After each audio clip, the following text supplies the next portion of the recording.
Go.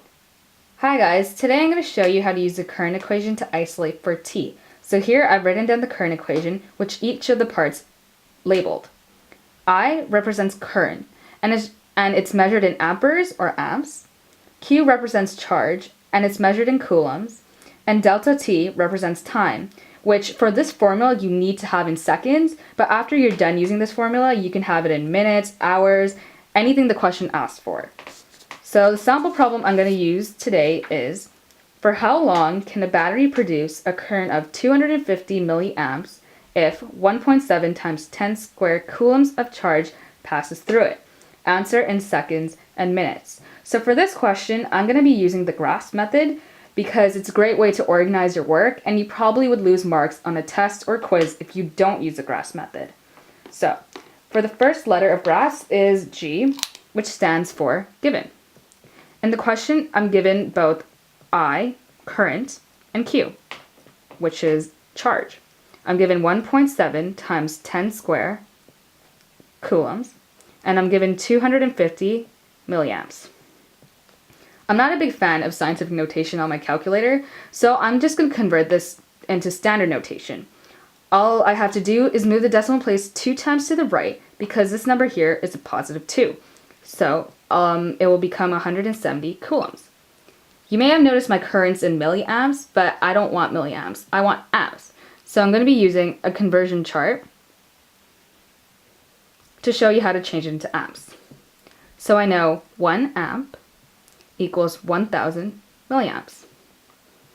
Milliamps on the top and bottom, so I can cross both of those out. And when you divide 250 with 1000, you're supposed to get 0.25 amps. If you're kind of confused on how to do conversions, I would recommend you go to page 661 in your textbook because there's a great measurement chart that you can use to help you out. The next part of grasp is R, which stands for required. In this question, I'm required to find time in seconds and minutes. The next part of grasp is A, which stands for analysis. In this question, we're required to use the current equation, which is I equals Q over delta T. And specifically, I want to find T, so I need to rearrange this question to isolate for T.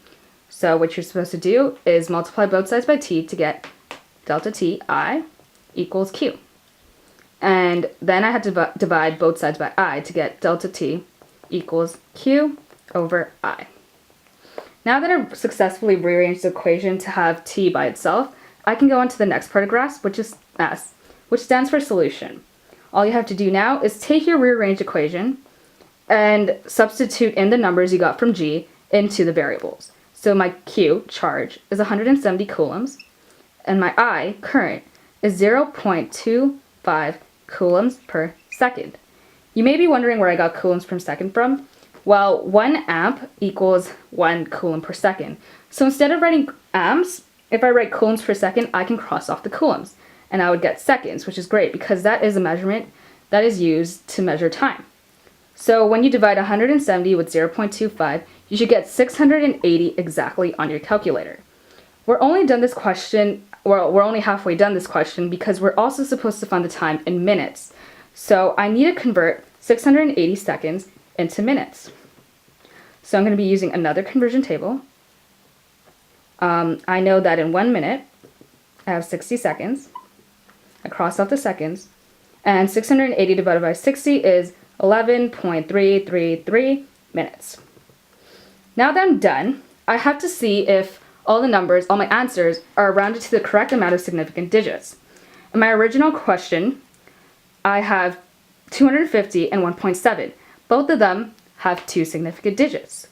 My second answer is 680. This also has 2 significant digits because you do not count the 0 as a significant digit. 6 and 8 are considered significant digits, so I can leave seconds alone. But my minutes answer has many more numbers than 3 significant digits, so I need to round it. These are my first 2 significant digits, and to round, I look at my next number, 3. So 3 is lower than 5, so I can leave my 11 alone to just have 11 minutes. Now that I'm done, well, I'm not done yet. The last letter of grasp is P, paraphrase, which I've written down already.